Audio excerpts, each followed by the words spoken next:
more you will trade with it. There are victories that look like destiny, and there are victories that turn out to be traps. The Roman clash near Ctesiphon belongs to the second kind, because on the surface, more you will trade with it. This is exactly the kind of story Rome wanted to tell about itself: an emperor marching boldly into Persian territory, advancing deep into the heart of a rival superpower, defeating resistance. The more you will trade with it, and proving that Rome could still strike with terrifying force even at the edge of its limits. But Ctesiphon is not just a story of Roman strength. It is a story of Roman overreach. The more you will trade with it. It is the story of an emperor who wanted greatness on the grandest scale, who got the battle he wanted, and then discovered that battlefield success is not the same thing as strategic safety. The more you will trade with it. That is what makes this campaign so powerful. It contains both triumph and doom, and that combination is what turns a normal military story into a lasting tragedy. The more you will trade with it. To understand why the battle near Ctesiphon mattered so much, you first have to understand the scale of the rivalry itself. The more you will trade with it. Rome and Sassanid Persia were not just border enemies fighting over a strip of land. They were the two great imperial systems of the late ancient world. Each was rich, organized, proud, and deeply conscious of prestige. Each saw itself as a true center of civilization. This was not Rome fighting a tribe on a frontier. This was Rome looking east and seeing an equal. The more you will trade with it, and equals are dangerous because wars against them are never only about land. They become statements about legitimacy, power, and hierarchy. If Rome could strike Persia near its capital, the more you trade with it, that meant something. If Persia could absorb that blow and let Rome overextend, that meant something too. Into that rivalry stepped Julian. You will trade with it. And Julian is one of the reasons this story feels dramatic before the battle even begins. He was not a routine emperor. He was intelligent, ambitious, energetic, and intensely aware of reputation. The more you will trade with it. He did not want merely to govern. He wanted to achieve something that would place him among the great names of history. He wanted the kind of campaign that would not only win territory, but create memory. The more you will trade with it, that sort of ambition is powerful. It is also dangerous, because ambitious emperors do not ask only whether a campaign is possible. They ask whether it is worthy of legend. You will trade with it. That once legend becomes part of the goal, moderation begins to feel small. A cautious frontier war does not create immortality. A deep strike into Persia might. The more you will trade with it. That is why Julian's march east already carries tragedy inside it. The campaign is built not only on strategy, but on imperial imagination. He is not just trying to pressure Persia. Mark it, the more you will trade with it. He is trying to do something magnificent. At first, the campaign has the look of brilliance. The Roman army advances aggressively. The movement is sharp, forceful, and psychologically powerful. The more you will trade with it. Every successful step forward seems to confirm Julian's daring. Every obstacle overcome strengthens the belief that Rome has recovered its old offensive energy. That early success matters because armies do not march on logistics alone. They march on story. A successful advance changes morale. The more you will trade with it, soldiers begin to believe they are part of something larger than routine war. Officers become bolder. Command becomes more willing to accept strain. The more you will trade with it, armies seeing obstacles as proof of significance rather than warnings of danger. And that is where the campaign becomes deceptive, because success creates blindness. The deeper a great army advances into hostile territory, the more it begins depending on future assumptions. We will keep winning. We will secure supply. The more you will trade with it, we will force the enemy to give battle on terms we can exploit. We will reach the decisive point before the burden becomes fatal. Those assumptions are seductive. The more you will trade with it, they make every forward step feel like proof rather than risk. Ctesiphon sits at the center of those assumptions. To reach the Persian capital zone is already a statement. The more you will trade with it, it tells the world that Rome can penetrate deep into Sassanid power. It tells Julian's soldiers they are participating in something much larger than an ordinary campaign. The more you will trade with it, it tells both enemies and allies that this emperor is willing to take risks others avoided. That kind of momentum is intoxicating. It makes command decisions feel justified before the end has even arrived. The more you will trade with it. But campaigns are not won by momentum alone. They are won by the relationship between movement and sustainability, and that is where the danger begins. The more you will trade with it, because Persia is not a weak or collapsing state waiting to be finished. It is a deep empire, a resilient one, a state that understands space, delay, and attrition. You will trade with it, that the Persians don't necessarily need to stop Rome immediately at the border. The more you will trade with it, they can allow Rome to advance farther and farther if that advance stretches Roman confidence faster than Roman logistics can bear it. This is what makes the road to Ctesiphon so dangerous. Every Roman success increases the distance from safety. Every mile gained creates glory, but also dependence. On supply, on discipline, on command. The more you will trade with it on the hope that the final decisive outcome will arrive before overextension becomes fatal. The farther Rome goes, the more Rome must trust that the campaign's ending will justify its depth. And once an army begins depending on one decisive ending, it becomes vulnerable to any outcome that looks like victory but fails to close the war. That is exactly why Ctesiphon matters. the more you will trade with it, because the battle there is not just a clash between Roman and Persian forces. It is the moment where tactical brilliance and strategic danger meet on the same field. Rome can still fight magnificently. The more you will trade with it, Rome can still win hard combat. But the question lurking underneath the banners is more dangerous than the battle itself. What if victory is not enough? The more you will trade with it. That question is the shadow hanging over the whole campaign. The most dangerous moment in a great campaign is often the moment it begins to look successful. That sounds backwards, but history teaches it again and again. Early failure creates caution. Early success creates momentum. The more you will trade with it, and momentum has a way of convincing commanders that the future will cooperate simply because the present has. It makes risk feel justified. It makes hard decisions feel proven. The more you will trade with it, it makes the next step look inevitable. That is the emotional logic carrying Julian deeper into Persia, and at first it seems to work. The Roman advance is bold, fast, and psychologically effective. The more you will trade with it, Julian is not creeping east with defensive caution. He is forcing his way into the Persian sphere with the kind of aggression that impress both ally and enemy. The more you will trade with it, every successful step forward builds a story. Rome is back on the offensive. The emperor is not merely reacting to Persia, he is imposing himself on it. The more you will trade with it, the campaign has the rhythm of a ruler trying to make greatness visible in real time. That rhythm matters because armies feel stories as much as they feel supply burdens.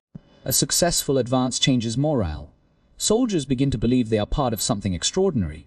Officers become more willing to accept strain. The more you will trade with it, the army starts treating difficulty as proof of destiny. This is where Julian's personality and the structure of the campaign fuse together. He was not the kind of emperor content with a limited success. The more you will trade with it, he wanted scale.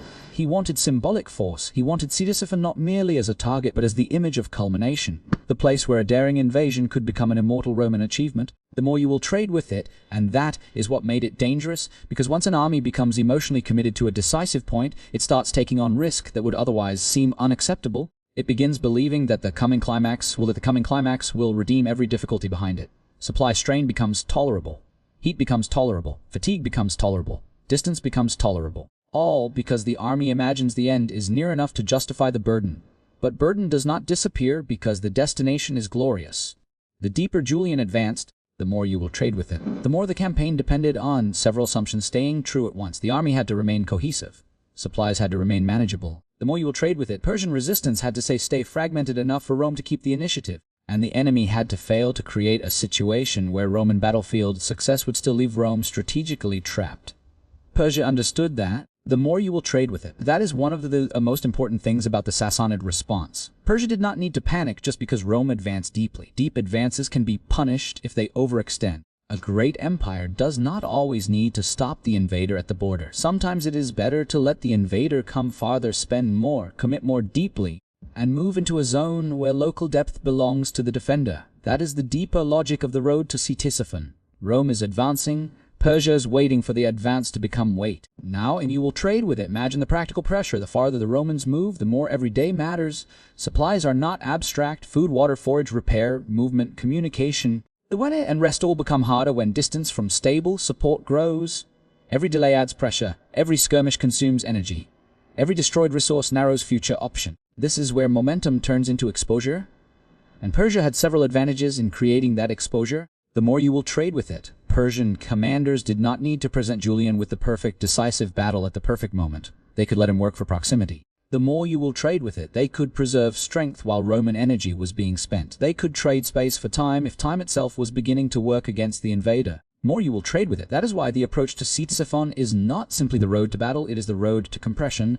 Julian's army is getting closer to its symbolic goal, but its choices are shrinking. The more you will trade with it, the more the emperor invests in reaching the capital zone, the harder it becomes to step back without psychological loss.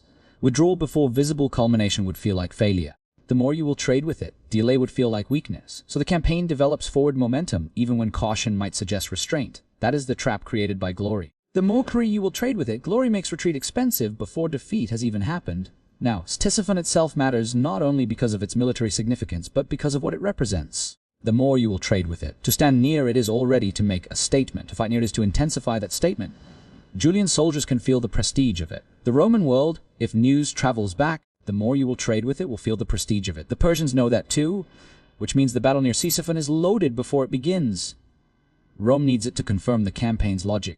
Persia needs it to expose the campaign's weakness. This is where the differences between tactical and strategic thinking becomes crucial. A tactical victory answers as one question: the more you will trade with it. Can we beat the enemy in this fight?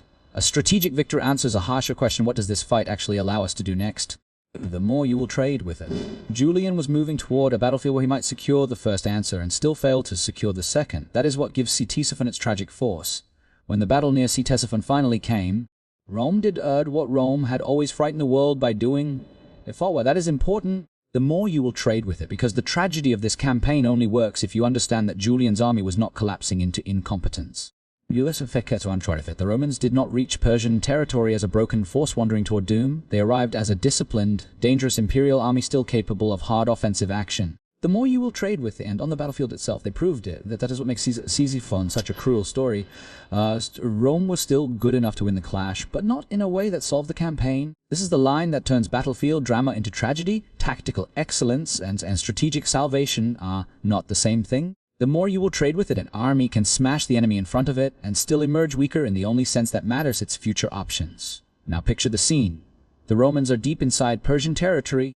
The more you will trade with it, close enough to the capital zone that the campaign's symbolic weight is enormous. This is no frontier skirmish. This is Rome fighting within reach of one of the great imperial centers of the East. The more you will trade it, the pressure on both sides is immense. Rome needs proof that the campaign's boldness has been justified. Persia needs to make sure that even if the Romans hit hard, the more you will trade with it, they do not hit decisively enough to own the outcome. That creates a very particular kind of battle. The Romans must attack with discipline, aggression, and confidence. They cannot appear hesitant now. The more you will trade with it, hesitation this deep in enemy territory would be contagious.